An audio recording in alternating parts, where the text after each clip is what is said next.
राधे राधे। कृष्ण जन्माष्टमी की आप सभी को हार्दिक शुभकामनाएं। आज आपके लिए लाए हैं लड्डू गोपाल जी की कथा। आइए जानते हैं कि श्री कृष्ण के बाल स्वरूप को लड्डू गोपाल क्यों कहा जाता है। पौराणिक कथा के अनुसार भगवान श्री कृष्ण के परम भक्त कुंभन दास थे। उनका एक बेटा था रघुनंदन।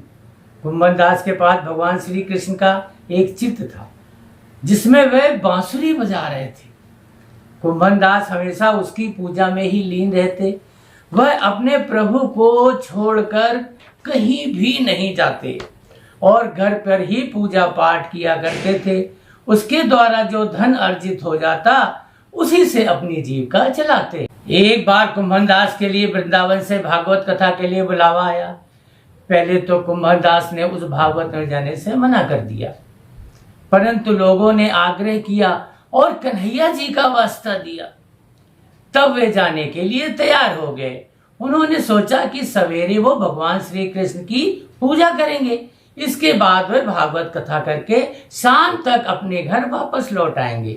इस तरह से उनका पूजा का नियम भी नहीं टूटेगा। कुंभन दास ने अब अपने पुत्र को समझा दिया कि मैंने भगवान श्री कृष्ण के लिए भोग तैयार कर दिया है, तुम बस ठाकुर जी को भोग लगा देना। इतना कहकर वह चले गए। कुंभन दास के बेटे ने भोग की थाली ठाकुर जी के सामने रख दी और उनसे विनती की कि वह आए और भोग लगा ले।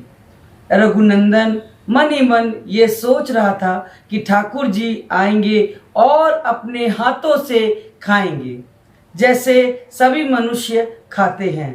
कुंभन दास के बेटे ने कई बार भगवान श्री कृष्ण से आकर खाने के लिए कहा, लेकिन भोजन को उसी प्रकार से देखकर वह निराश हो गया और रोने लगा।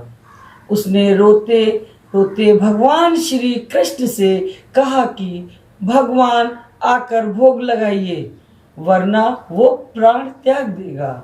उसकी पुकार सुनकर ठाकुर जी ने एक बालक का रूप रखा और भोजन करने के लिए बैठ गए, जिसके बाद रघुनंदन के चेहरे पर मुस्कुराहट आ गई।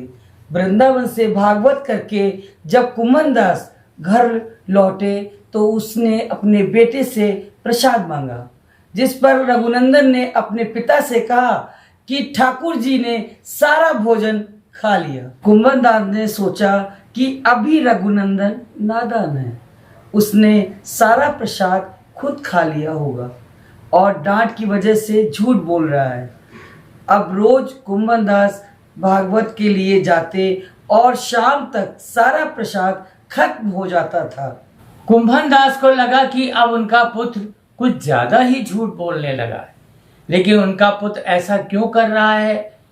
कुंभन दास ने एक दिन लड्डू बनाकर थाली में रख दिए और दूर पेड़ की आड़ में छुपकर देखने लगे।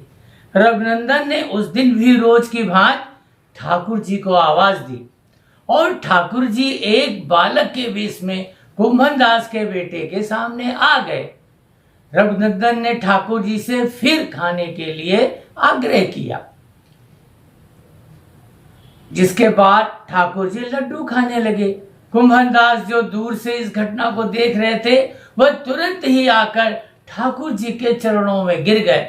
ठाकुर जी के एक हाथ में लड्डू और दूसरे हाथ का लड्डू जाने ही वाला था, लेकिन ठाकुर जी उस समय वहीं जमकर रह गए और मूर्ति के रूप में तब्दील हो गए। तभी से लड्डू गोपाल के इस रूप की पूजा की जाने लगी।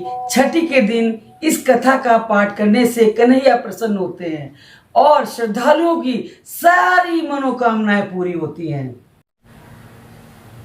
आपको ये कथा कैसी लगी कमेंट बॉक्स में राधे राधे लिखकर बताएं।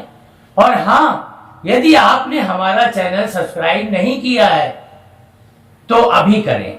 जो है अलबेला मदनैनो वाला, जिसकी दीवानी ब्रिज की हर